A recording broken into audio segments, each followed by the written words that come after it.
আমরা পরীক্ষা দিলেই ফেল করি, আর ফেল করব না কেন? কারণ আমরা তো পড়ার সময় পাই না। এই যে 365 দিনে 1 বছর, এই 1 বছরের মধ্যে 52 দিন শুধু শুক্রবার, আর এই 52 দিন শুক্রবার বাদ দিলে থাকে কত? 313 দিন। আচ্ছা। আর এই 313 দিনের মধ্যে শীতকাল, গ্রীষ্মকাল, বর্ষাকাল বাবু ছুটি রয়েছে কমপক্ষে 50 দিন। আর এই 50 দিন বাদ দিলে থাকে কত? 263 দিন। এর মধ্যে আমরা প্রতিদিন 8 ঘন্টা করে যদি ঘুমাই, তাহলে 122 দিন চলে যায়। তাহলে আর থাকে কত? 140 দিন। আবার এর মধ্যে 2 ঘন্টা করে আমরা যদি প্রতিদিন গার্লফ্রেন্ডের পিছনে ব্যয় করি, তাহলে 30 দিন চলে যায়। তাহলে আর থাকে কত? 110 দিন। আর 110 দিনের মধ্যে আমরা প্রতিদিন যদি 1 ঘন্টা করে খেলাধুলার পেছনে ব্যয় করি, তাহলে 15 দিন চলে যায়। তাহলে আর থাকে কত? 95 দিন।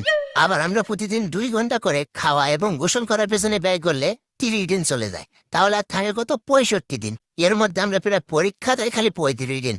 আর এই 35 দিন বাদ দিলে থাকে কত? মাত্র 30 দিন। এর মধ্যে আবার ঈদ আছে, বিভিন্ন উৎসব আছে, কনসার্ট আছে, বাবদ 25 দিন চলে যায়। তাহলে আর থাকে কত? মাত্র 5 দিন। আবার এই 5 দিনের মধ্যে আমরা বছরে অসুস্থ থাকি খালি কমপক্ষে 3 দিন। তাহলে এই 3 দিন বাদ দিলে থাকে কত? মাত্র 2 দিন। আবার এই 2 দিনের মধ্যে আমরা বছরে তো কমপক্ষে 1 দিন ঘুরতে যাব।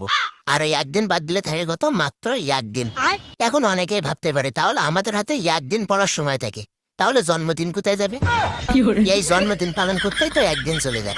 মানে আমাদের হাতে পড়ার সময় থাকে না, আর পড়ার সময় থাকে না বলে আমরা পরীক্ষায় ফেল করি, ঠিক আছে? আর এটাই হলো আমাদের পরীক্ষায় ফেল করার আসল কারণ।